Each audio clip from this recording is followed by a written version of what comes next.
I'm Femi OK and you're in the stream. Today, Israelis' ultra-Orthodox minority are exempt from mandatory army service and they live off state benefits for the most part, but some Israelis think it's time for them to do a lot more. In Israel, almost every Jewish citizen is expected to serve in the military once they turn 18, with the exception of the Haredim, the ultra-Orthodox. In Hebrew, Haredim means those who tremble before God. They're the fastest growing group in Israel. 1 in 10 Israeli Jews are Haredi, and by 2050, they are projected to make up a quarter of the population.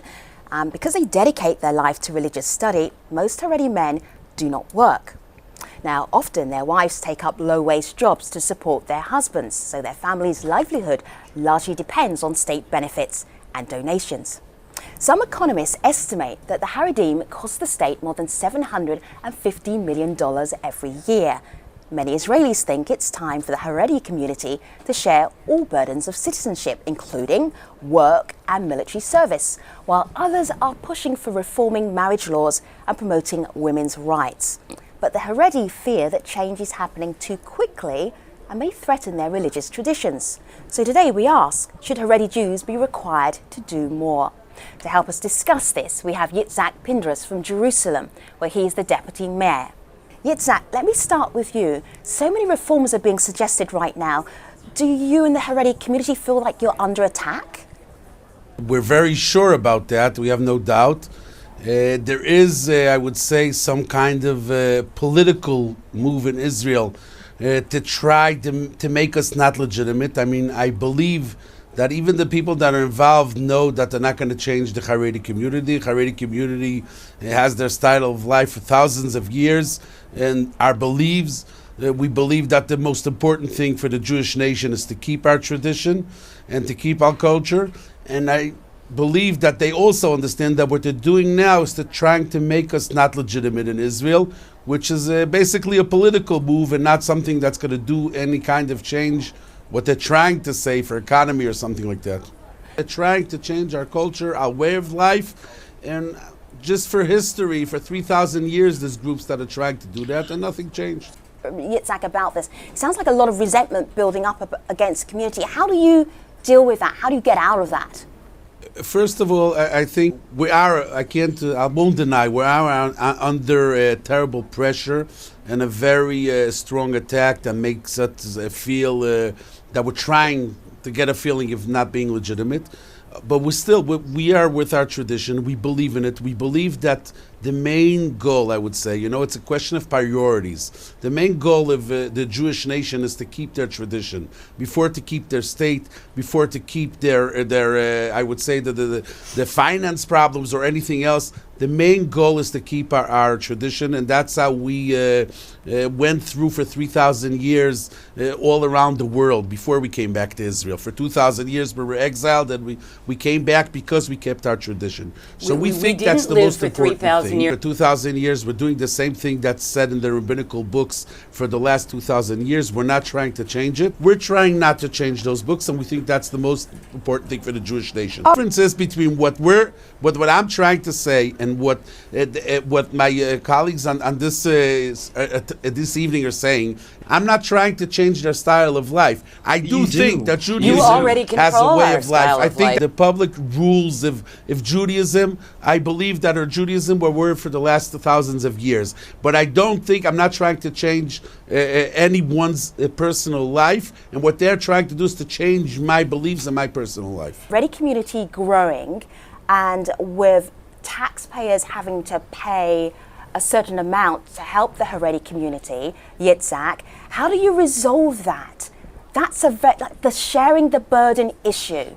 How do you resolve that? Let's just be very practical here. I'll be very practical. The truth of the matter is there is a big part of the Haredi community that are working, a very large part of the Haredi community even serving in the army. The more Haredim there'll be, the more people could go to the army or serve or work anything else. When we are 4 or 5% of the population, and we think that 50% have to be studying the Bible, so the problem is different, and we have to face it different.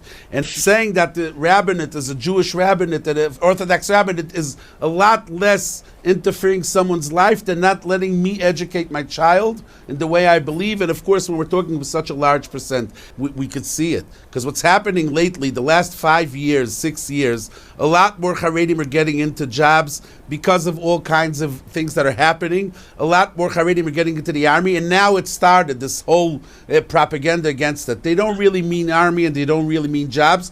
And I agree with the people that are with me this evening. They mean something else. I think Yitzhak raised a lot of issues there that our community is picking up on. The first was that Haredim serve the community by studying the Torah. And from so many people sitting around just not in the army, not doing anything. My husband was in the army. He said there's a lot of wasted time there. There's a lot of people that this stereotype is that there's people peeling potatoes in the army. You don't need to take people, stop them from learning Torah to peel potatoes in the army. I know that's not true, but I know there's also sometimes just 5 secretaries for one person. That's a waste of manpower. It sounds to me like we're agreeing on the fact that the Haredim need to be joined into the workforce of Israel. It sounds to me like you mentioned that as a good thing. The fact that a lot more Haredim are now like there's no doubt about it. I don't think anyone in the Haredi community. I don't think anyone in the Haredi community thinks different. A Haredi person that tries to get a job has a problem in Israel. You know, in Israel, first of all, if you're an Israeli, you get a job.